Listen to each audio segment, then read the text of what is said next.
Welcome to both of you. So, Thom, you're in what, Nova Scotia or something? Or Yeah, I'm sitting here in Halifax. all right, probably blazing there too. Uh, it's a nice We're day. just fogged in. The fog has lifted and it's sunny out, but not too hot. 24. Well, one of the first things I wanted to ask each of you was the whole virtual thing.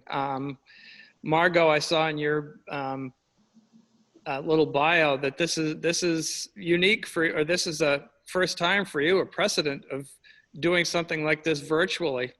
How disorienting has it been, and how has the adjustment been? You know, honestly, it's quite challenging, particularly with this piece, which is so rich with the environment, which almost feels like another character to me. And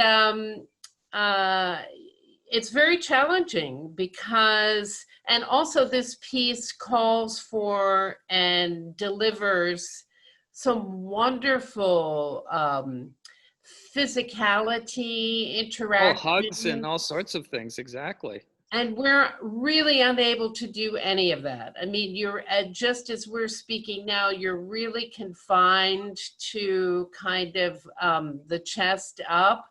And in some cases with more nimble, younger actors, more often than not, who have maybe a laptop or an iPad and feel comfortable sort of traveling the room with it, you can get them to stand up and do some things. So for example, I'm pleased to tell Thom that we do have an actor who is able to sort of render the dance that Prentice does. Oh, thank goodness. But you know, for the most part, it's talking heads.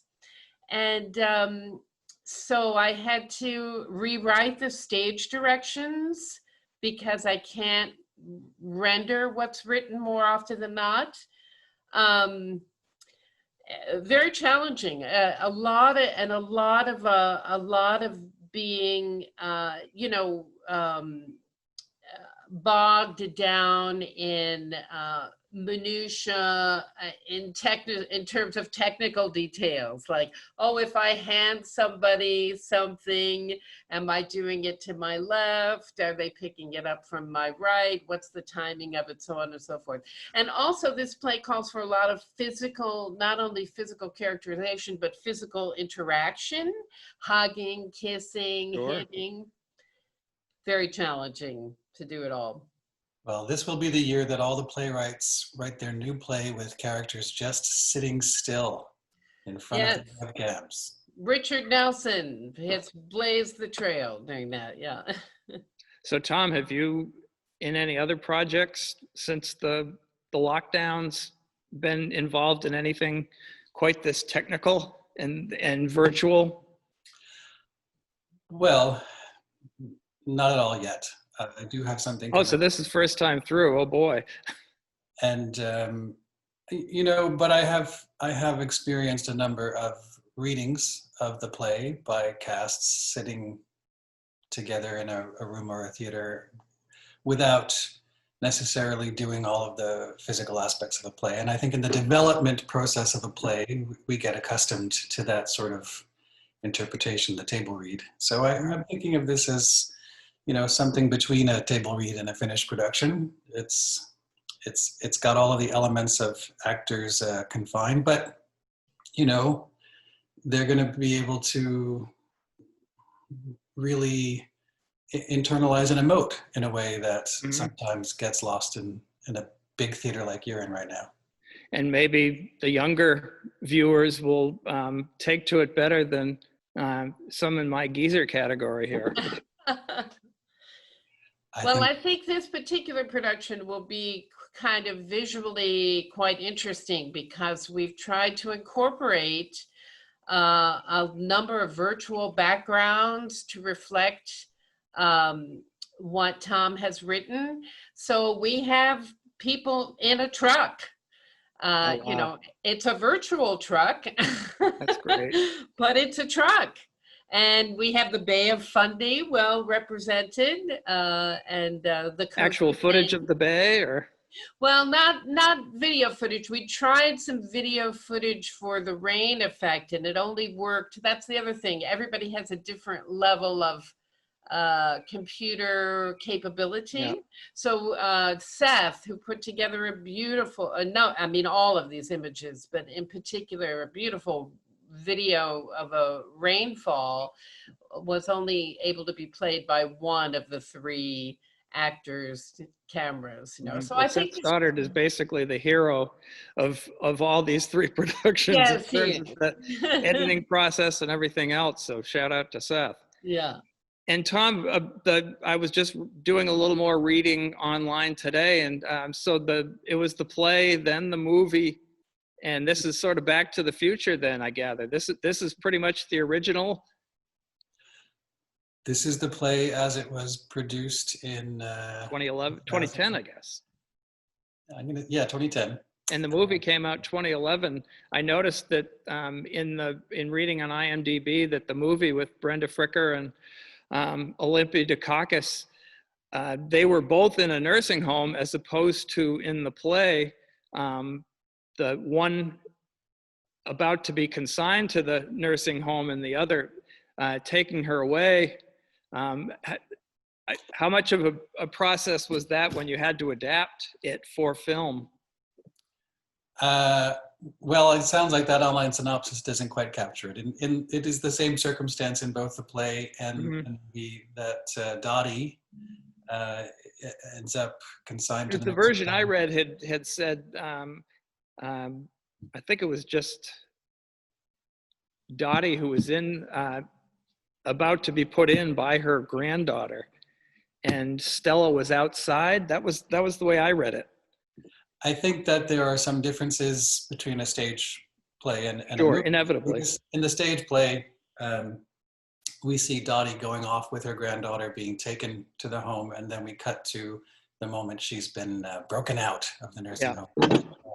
Whereas in the movie, because you could go to the nursing home location and hire a bunch of other actors to play the nursing home inhabitants, you could have this whole set piece of the intrigue and excitement of Stella breaking Dottie out of the nursing home, which is sort of recounted quite quickly in a monologue by Stella in the stage play. And that's, you almost have to, yeah. That's just too many moving parts. But the wonderful thing about a play is that language can evoke all the same sense of excitement for an audience. They don't actually have to see the things that the characters go through. They can imagine based on the performances and the words. Mm-hmm. So Margo, had you seen a production of this when it at all, or had you seen the movie, or? No, I had never seen the play and was thrilled to get a chance to read it. I was aware of the movie and had never seen it, and I did right away and just loved it. And it translated very beautifully to film. So no, I'm very excited to be able to bring it to the States. I'm not sure what other life it's had here in the play form, but I believe it's certainly the first time that it's been in this region, and so we're pretty excited to have it. It's a wonderful play. So had it been a plan before all the COVID business began exploding that it was going to be coming here this summer anyway for live staging? Absolutely, that was the plan. And then when the whole COVID thing happened and we switched platforms, that gave me pause, only because I love the play so much and I wanted to render it faithfully and well, and it's highly theatrical. And, so now to be, to be in the Hollywood Squares version of theater is a different medium, entirely. So this is your fifth Summer Pride production that you've directed?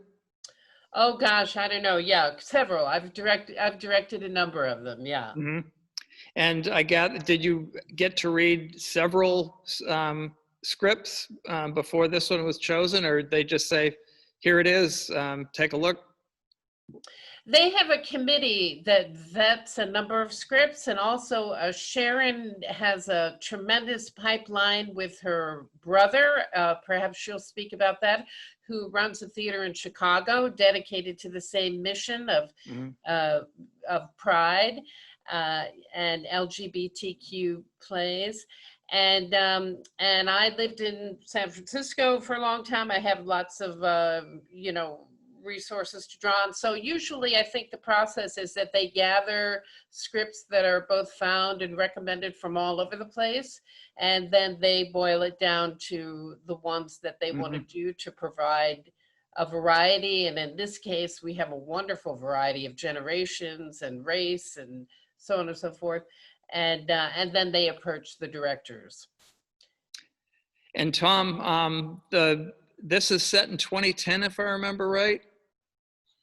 Yeah, I don't know how explicit that is in the play, but yeah, because it must be interesting, because gay marriage had been legal in Canada for some time, whereas I believe was it 2013 or 2015 that the Supreme Court said everybody has the right.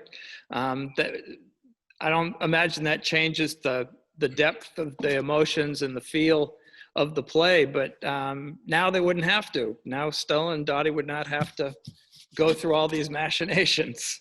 Happily, Cloudburst became a period piece very quickly. Almost immediately, they could have, after the production, they could have gotten married in the state of Maine, and the rest of the United States. 2012, I think it was, yeah, that I did the research for.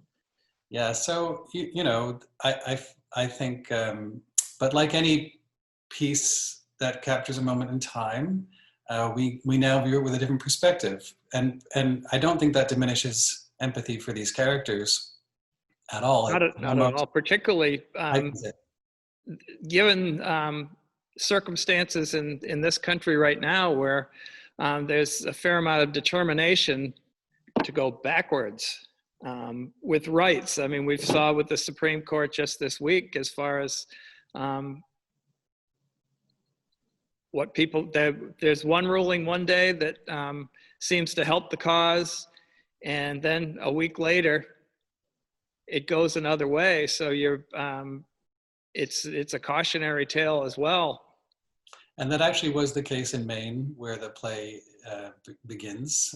There was a tumultuous back and forth between public votes and court decisions about same-sex marriage in that state, and it was illegal, it became legal, it became illegal again, and then finally under LePage, yeah, and actually it was something that we sort of coped with in the writing of things, and ultimately decided to just set aside. Like there was a point during the development of it that it became legal briefly, and then became illegal again, and we almost worked that in, but decided no. I was going to say too complicated. Yeah. So it holds up just the same. I mean, just reading through it, to have both the poignancy and the humor manage to blend and grow out of each other organically instead of something just for laughs or something just for shock. I'm a big fan of people who cope with life's hardships through laughter. I think that's an admirable way to get through life, if you can. So in a scale of, I hate to say family friendly, but I gather this is one that, what, you think kids over 12, that it would be fine if parents tuned in, or maybe a little older? Or... There's some foul language. Nothing that they're not going to hear on the soccer field, but... Probably not. And of course, well, actually, there's probably one scene I can think of where it might be a little... Stella's a bit much. Yeah. Stella does a long riff on female genitalia, which, yes, is potentially a little off-putting. It's even a little off-putting to their passenger. But, I was going to say, he took it worse than anybody else. It's pretty short-lived. But Stella loves female genitalia, so she reads it more like a list of cookie ingredients as opposed to anything too mature. So, I doubt there's any words in there that everybody hasn't heard, but maybe 14 plus. So. Or, yeah, that's what I'm thinking, because a couple of the other two plays in the festival, it's sort of the same boat, even though the important emotional aspects of it, and and just the human rights side, it's important, presumably for adolescents and up, to get those messages as well. Absolutely. Things are hard to determine, and we still live in an age, and you live in a country where there's still a lot of different set of standards actually for LGBT material. Mhm. So, you know, I have a new movie coming out called Stage Mother, which is going to be rated R in the United States. And I really can't think of any good reason why it has an R rating other than there's lots of drag queens in it. It's a very sweet movie about a Southern Baptist choir mistress who inherits a San Francisco drag bar. Oh, And wow. it's got, you know, nothing in the way of nudity or sex or too many curse words. Just that's your United States rating system. Crazy. Too gay, I think. Wonderful. Yeah. So that's the thing. The pendulum seems to swing quite a bit as far as whose standards you go by. And I would think in the movie business especially, it must be hard to gauge and to get producers and financiers to go along with the sensibility you want to get and they want to tone it down, or that must be a constant in the film business. I think it's true in film and theater, and certainly television. And I guess theater is the arena where we have perhaps the most leeway with creativity in terms of depicting LGBT lives so far, but it's happening a lot more in these other media. But Cloudburst at heart is really a romance between two senior women, and it's sweet. And I you know, people, one of the nice things about it having a long life, I'm so sorry, is that I sense people being less and less offended by it as the decade has passed, right? There, you know, when same-sex marriage was a national debate, there were a lot of heated opinions about every aspect. Oh, here in Vermont, it was to the extent that Vermonters can engage in a culture war, that was a nasty one. Well, Yes. my understanding from Sharon is that's what really launched the birth of this theater festival, Mhm. response to the ugliness that emerged in reaction to same-sex unions. You know? What's And I think interesting it's though, helped. is that all of that big debate and ugliness sort of happened outside the frame of the stage, because inside of it, although there is another generation character who's opposed to this union in the play really focuses on the internal conflict between the two women who are older and have gone their whole lives without ever thinking that marrying each other could be an option. And then suddenly it is an option, maybe a necessity, but they've trained themselves to define their relationship and their identity outside of marriage as something that could never happen. So their internal conflicts and conflicts between each other are very different than that bigger societal debate that went on at the time. A little bit of The Odd Couple, but Oh, they're with a lot of other ingredients. honestly, there's nothing funnier than an old lady cussing. Is what I do. I learned most of mine from my late grandmother, 95 pounds, who during Red Sox baseball games would just under her breath would whisper this, that, and the other thing. And I learned more that way than anywhere else. Well, one last thing I wanted to get to, I think we're close to our time. Thom, had this played at other festivals like this? Had you heard of this festival or others before this opportunity for this one came along? As mentioned earlier, Cloudburst has only had maybe a half a dozen stage productions over time.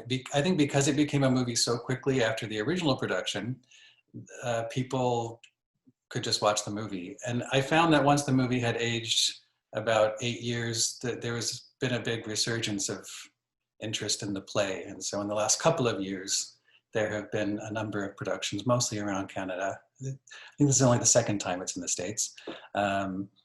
But this is certainly the first time there's going to be this kind of mediated version of it with all the interesting technological challenges. And I mean, I'm really fascinated by what that's going to look like. It's kind of exciting, actually. Had you heard about the festival in its original form, with the staged readings and so forth, and the history of it? Had you known that much about it? A little bit. I haven't been, but I also passed through your region a lot, going back and forth to my original hometown of New York. So, yeah, I wish everybody a great, happy Pride. I think one of the things about this medium that's perhaps the greatest attribute is sort of the democratization of viewership. So that, I have a young son who actually appears in 2 of the 3 plays. He's a wonderful young actor. And we have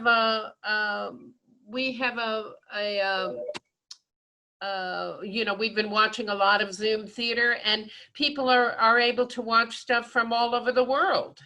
You don't need to be in the same space in the room where it happens, so to speak. You can be in your own living room in another place entirely. And in that respect, the viewership is increasing and broadening and kind of democratized in that's very exciting, to me. I know Richard Nelson's first play at the Public had 5,000 people watching, the first night. And he wrote it just for Zoom. So wow. Well, I'm sure there's a lot of pent-up demand from people who are used to getting their doses of live theater, and a lot of us have the DTs for that, for live music and so forth. So I guess this is methadone. Yes. People are really, really craving live theater now, and of course, this won't be live theater, but it's the best we can offer as artists at this moment, and keep everybody safe. Yeah, Well, it's a good placeholder, and until we can get back face to face. Well, I really appreciate you're both fitting in this into your day, and I've enjoyed it a lot. Again, reading the play and now getting to hear a little bit about the backstory has been a lot of fun. So thank you so much. It's a wonderful piece. I hope you'll encourage lots of folks to come see it. I think they'll be very pleased. Oh, thanks so much. Thank you, Thom. Great to Thank meet you. Take care. Bye.